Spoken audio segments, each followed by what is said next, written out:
Thank you very much, the Right Honorable Prime Minister Raila Odinga. Ladies and gentlemen, let's take our seats. Thank you very much.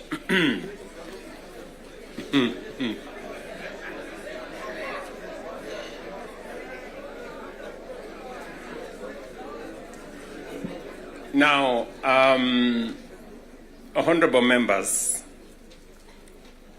let me join the Right Honorable Raila Odinga and all the leaders who have spoken before me to welcome all of you to this very important first ever parliamentary group meeting that brings the two major coalitions together today here in Karen. Karibuni sana.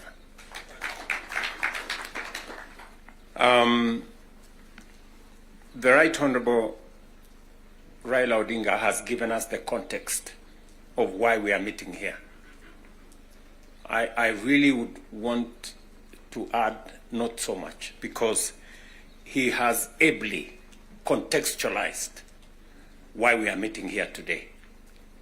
That we have a nation to look after, and we have a nation to protect, and there are options that are available to us, and I think we chose to protect the nation called Kenya by our coming together. And so I want to commend both the Right Honorable Raila Odinga and the ODM party,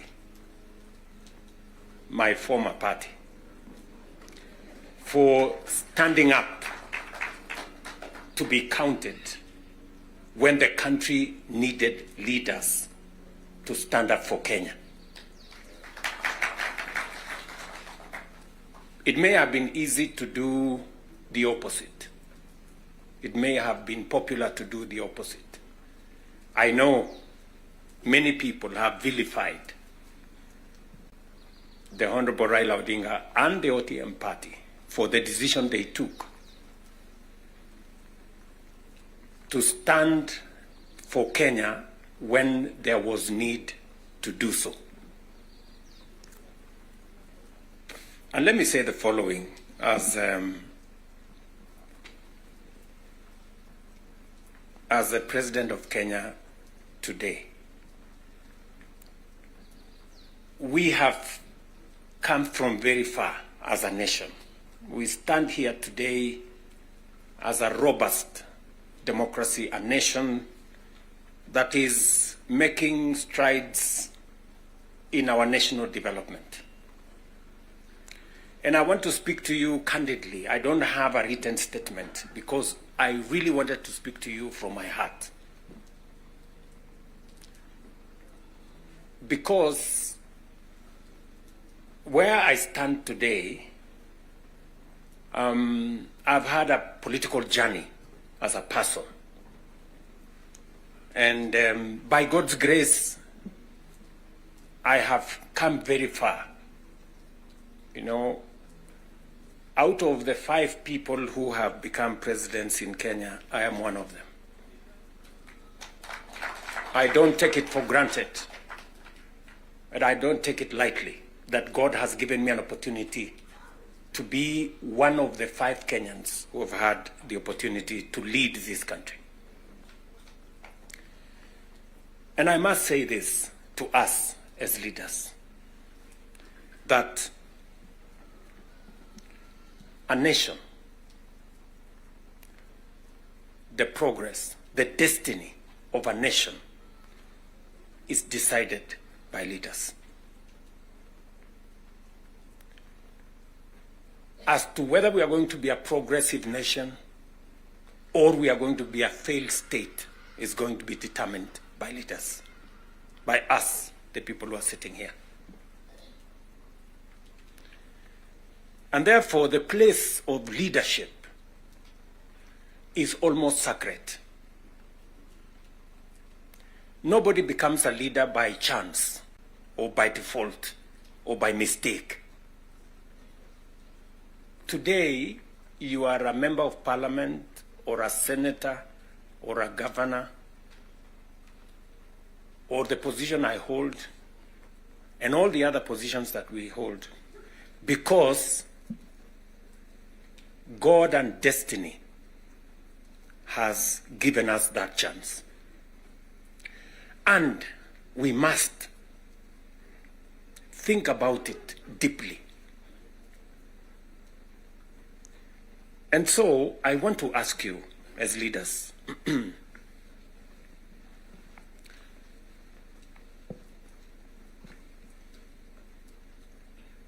Honorable Prime Minister has given us a history of countries. I will add to that list 2 countries. Singapore and Kenya were the same countries 60 years ago. Malaysia and Kenya were the same 60 years ago. But today, we play in different leagues. They have managed to progress to the first world. We are still where we are. The difference between what Singapore has become and what we are is leadership.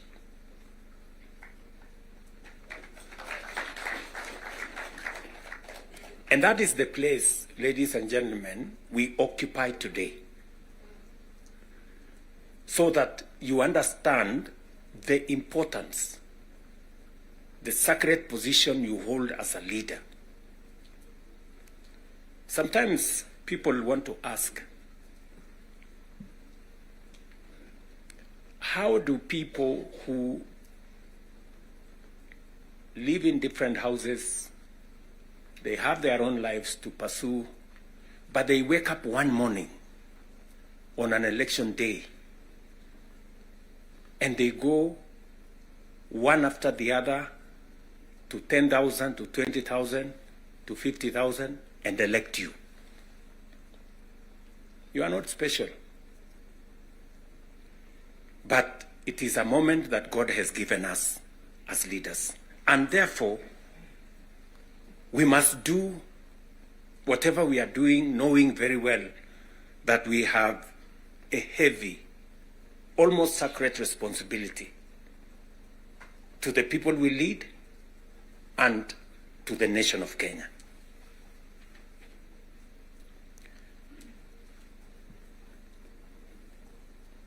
And it is not that we don't know what we should be doing. We all know what we should be doing.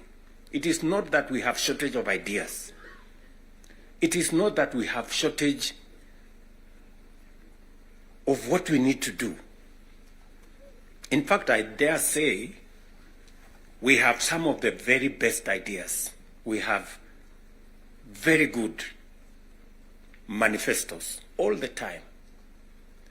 And in fact, if you look at, and I keep referring to this, if you look at the manifesto of Kenya Kwanza and the manifesto of Azimio, the difference is hardly 20-30%, 70%. We share what we think should be fixed in Kenya. But politics somehow has taken our country hostage, that we cannot do what we all know we should do.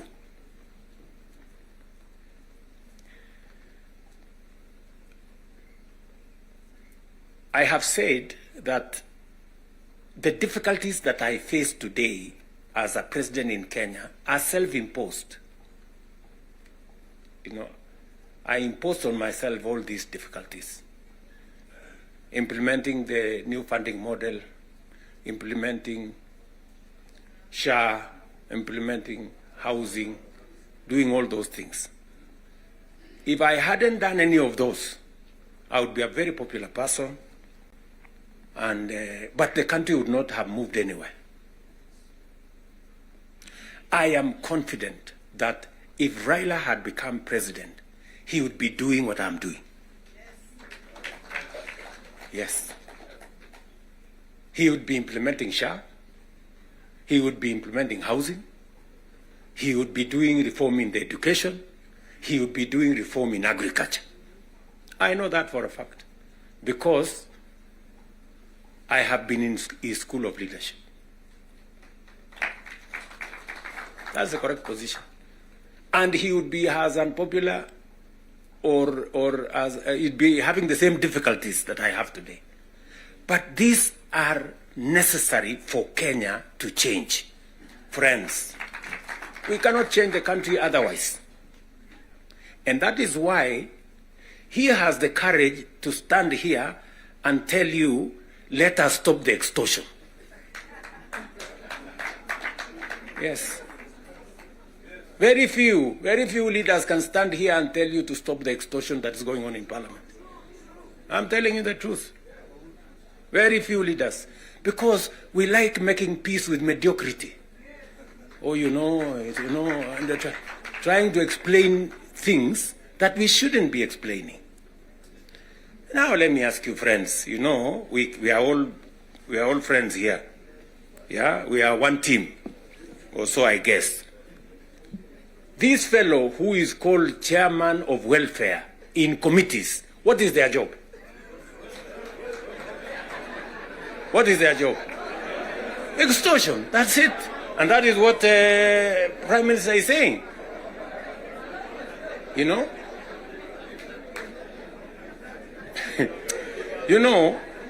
What is Sokohuru?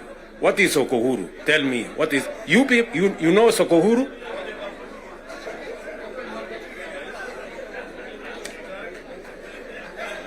So, let me tell you. No, you see, and this is the same problem that we face. This is the same problem that we face. Because, look, for example, we passed the law that we all know, friends, we all know the problems we go through with fundraisings for people who have hospital bills. All of us. In your phones, you have WhatsApp groups. So-and-so has this, this condition, so-and-so has this condition, contribute here. True or not true? Yes. But we don't want to fix it because it's difficult. But I must commend you. I must commend the members of National Assembly and Senate because you took the courage and passed the bills that today is beginning to solve the problem of health in Kenya. It may not happen instantly, but all of you can now see that there is a possibility that we can sort out the challenge of health and health delivery in Kenya. But because we had to be bold, we had to be bold and make the necessary decisions. Today, we are dealing with the crooked hospitals and health professionals who still want to steal from SHA and to steal from our health provision. And we will go after them and we will deal with them. So, what am I saying? I am saying the following. If we have to change Kenya, my friends, we have a historic opportunity today with this broad-based government, we have a historic opportunity to unleash the full potential of Kenya. We all believe, I do, that Kenya is a very great country, this country of ours. There is absolutely no reason why Kenya is not like Singapore. We have what it takes. Let me repeat. We have what it takes to measure up to the countries in the first world. Yes, we do. Yes, we do.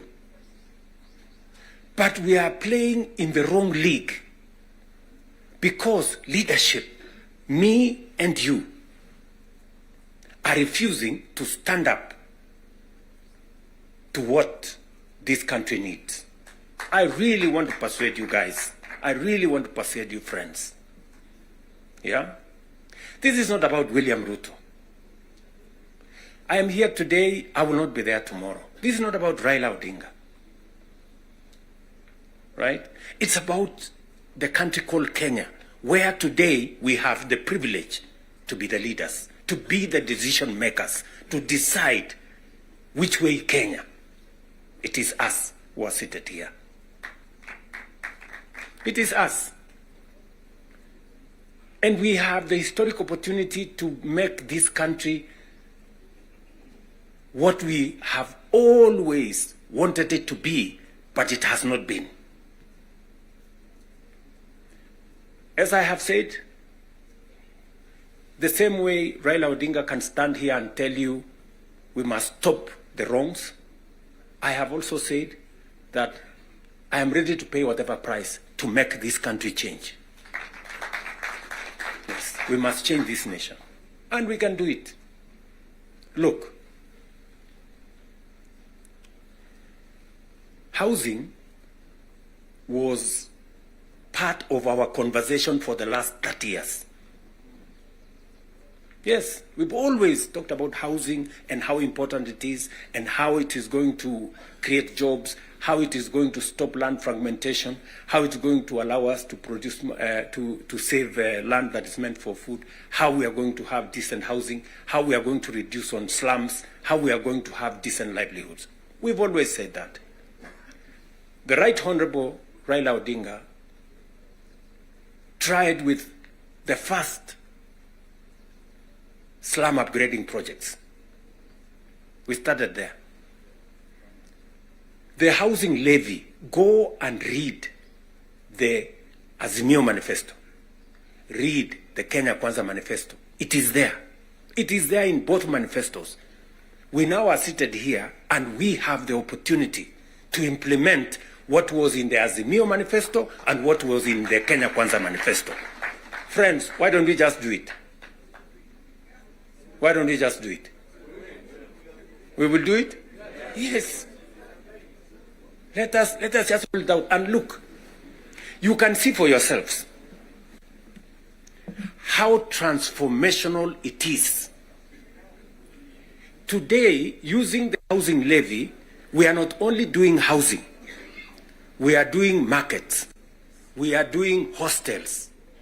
And I promise you, what you see in Mukuru, what you see in Kisumu, because I have been there with Baba here, what you see in Eldoret, what you see in Nakuru, what you see in Kiambu here, what you see in almost every part of Kenya, is just housing implemented for 2 years.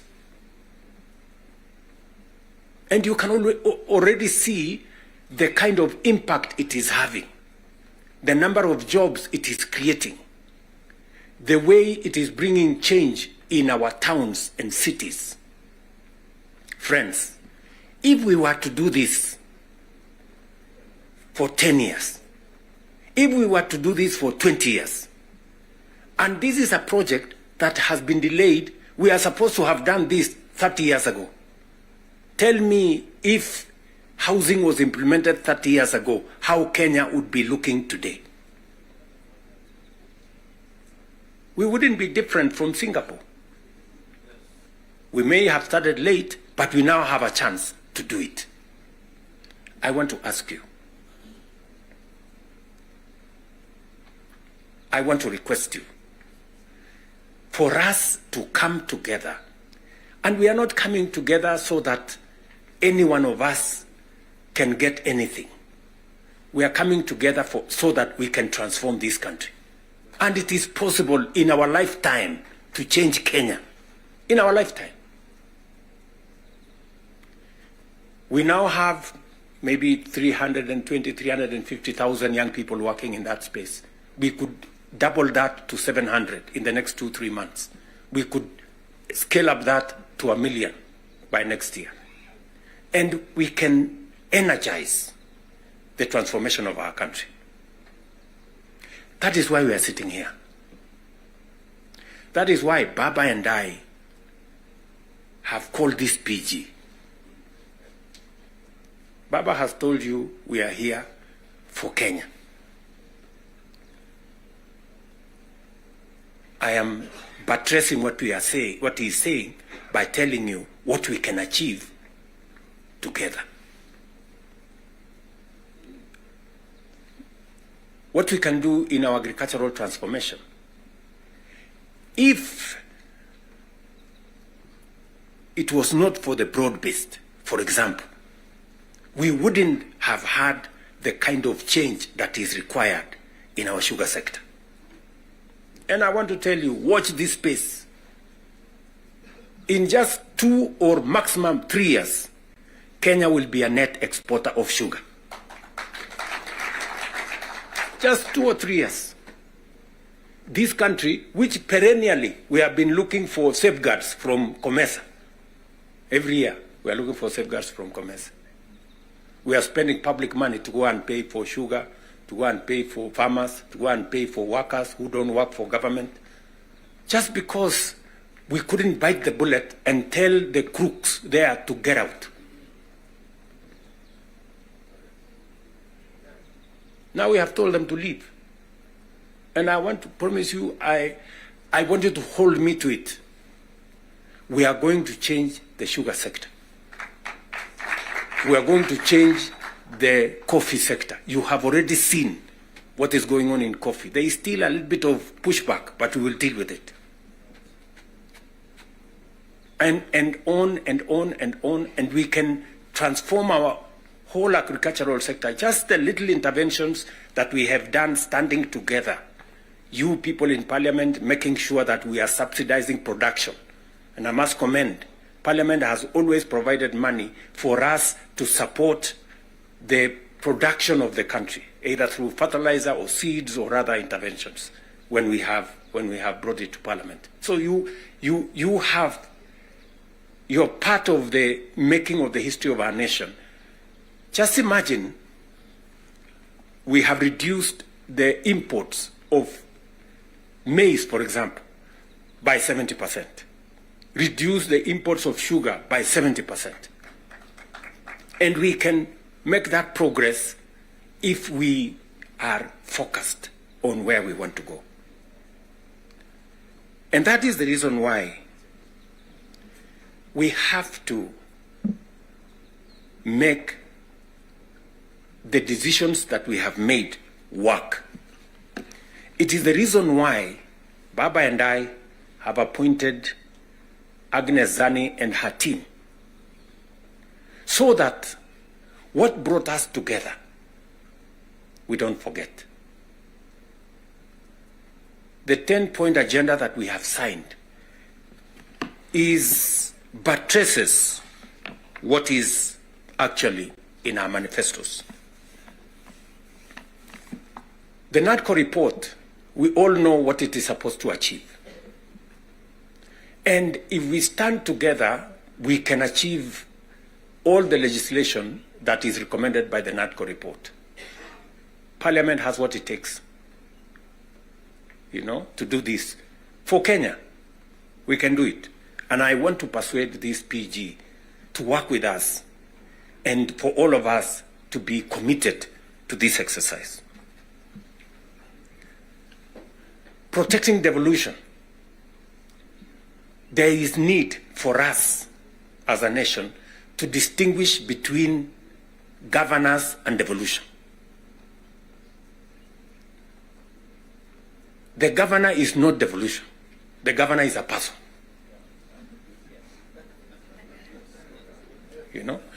Devolution is about the people. It is not about the governor. And we can deal with the governor without disrupting devolution, if there is need to. But what is sacrosanct, what is constitutional, is that we must get local people, development, to be at a local level as much as is practically possible. I agree with the Right Honorable Raila Odinga, because I was in Parliament when NGCDF was passed. And the principle was right, because there wasn't any meaningful resources getting to the grassroots. And the big push for devolution in the constitution-making process was three principles: making sure that resources get to the grassroots, making sure that there is representation at the grassroots, and making sure that accountability is also at the grassroots. So we need a conversation. You know, there are legitimate concerns on how resources are being spent at the counties. There is. We cannot also run away. There is legitimate concern. Let me ask, for example, the latest Sokohuru in the Senate.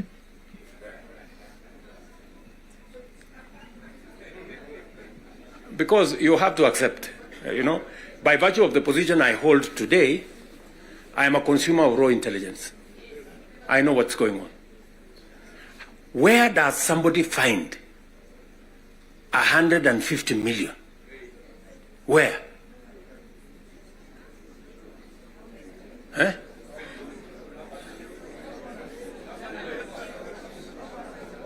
Is that his money?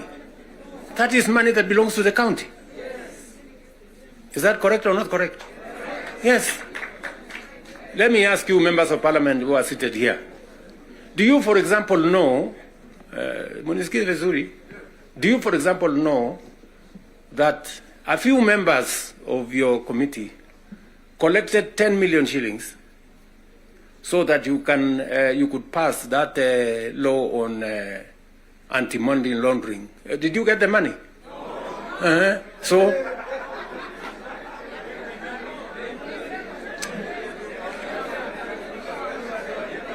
So, going forward, si tunataka tukubaliane, si we are one team.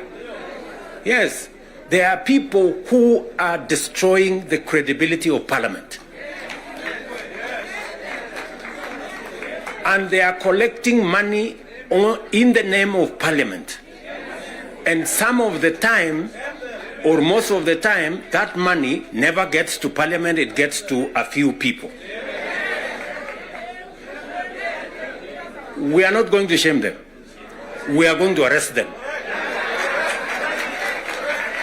Yes.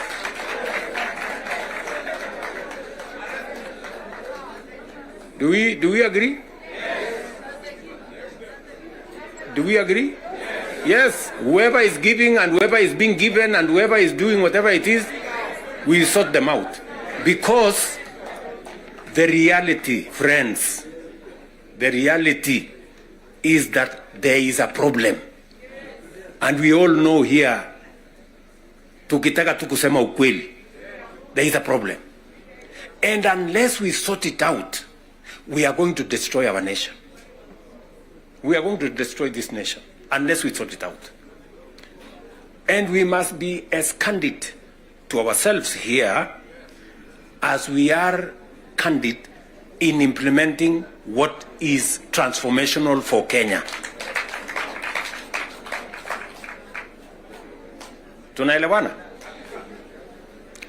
Now, let me say this. We must make sure that we get resources to the grassroots, but we also must make sure that the resources that get to the grassroots is used for the people, not other ways. And so we must do for the national government as well. In our 10-point agenda, we have discussed about the young people of our nation. and how we need to protect their livelihoods. I want to ask the leadership seated here today, members, I want to persuade you. We have a robust program. We have, I think, close to 8 or 9 different programs targeting our young people and how we can meaningfully engage them in employment and other interventions that benefit the young people of our nation. I will say this. We spend close to 650 billion shillings every year in education, making sure that our young people go through primary school, ECD, primary school, junior school, secondary school, TVETs, and universities. We must equally have clarity in how these 650 billion shillings we spend every year, at the end of the day, how do we recover that money? By making sure that our young people become a resource for the development of our nation instead of being a problem to our nation. We must do that. And there are 6, 7 interventions that have gone through Parliament. Housing is one of them. Export of labor is another one. Digital jobs, and every member of Parliament here, especially of the National Assembly, you have resources to do ICT hubs. I remember discussing with Sirma there, chairman of NGCDF. I remember discussing with Kiarie, the chairman of ICT. And if there are any issues that concern, sometimes maybe we have a problem with resources, Mbadi is here. He knows that if there are resources that needs to be made available, is for us to provide interventions for young people to get an opportunity to work. You know very well that we can create hundreds of thousands of jobs in the digital space. You are aware of what we are doing in Nyota. You are aware of what we are doing in KJet. And if you don't, we should be able to explain to you so that you become part of the people, because you speak to hundreds of thousands of people every weekend, every day, as you go about your responsibilities, how they can tap into these opportunities and create livelihoods for the young people of our country so that they too can make a contribution towards making Kenya what we all want it to be. And I can continue, and I can continue on all the other aspects that we have worked on. We agreed that we must have a conversation on national debt because it has the potential to threaten our development. It is the reason why my good friend Mbadi and I have been in many different places, and we have done the most that we could to contain the issue of debt. We have gone out of our way to look for alternative sources of funding so that we don't always go to borrow. We have gone the route of securitization. We've gone the route of private-public partnerships. You know very well that we will be starting the construction of the road all the way to Mau Summit from here, Ironi.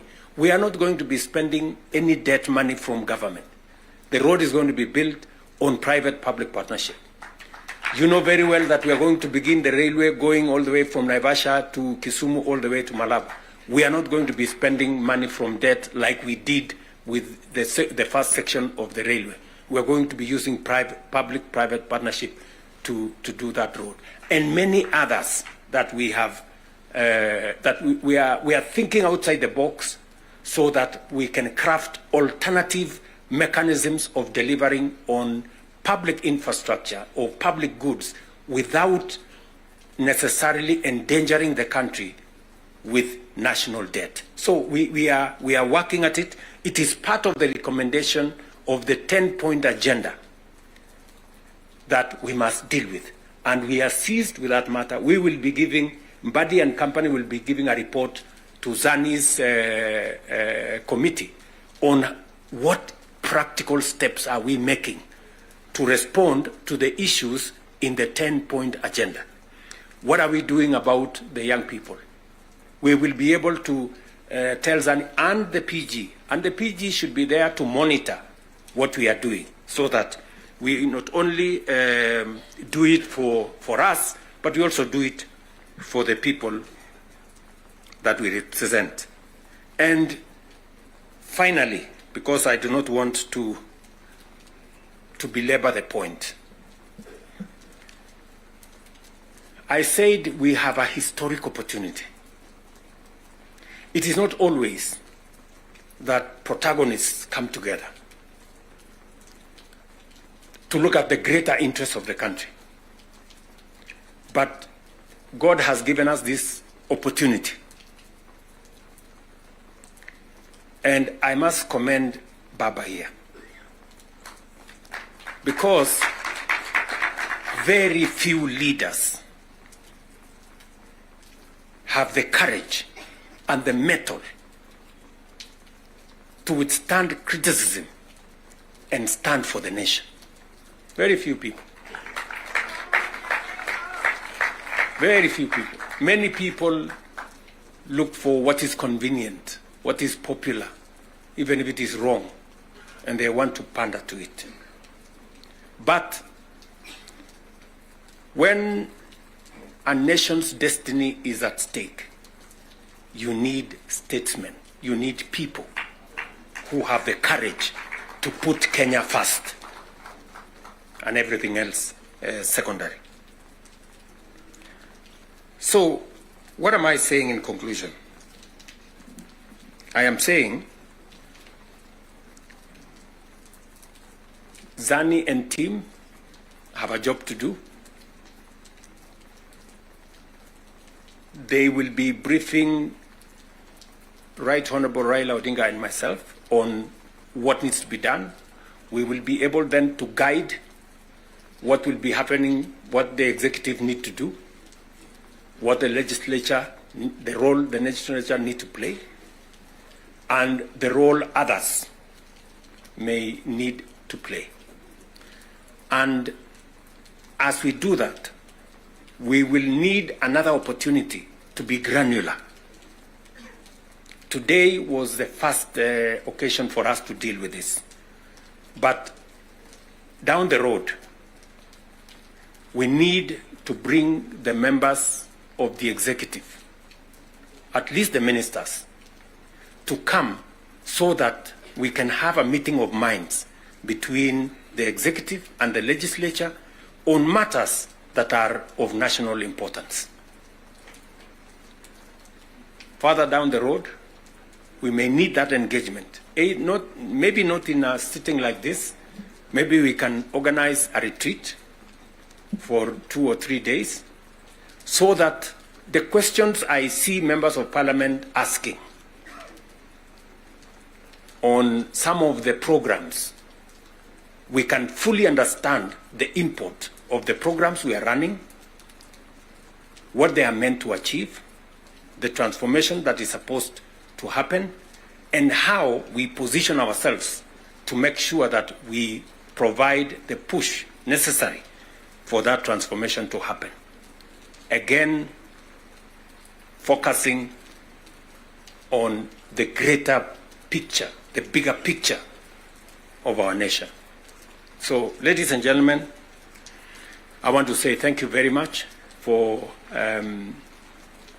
coming for this session. I know we will listen to you by way of feedback on some of the things that you want us to respond to. We are here because we are one team and we want to succeed together.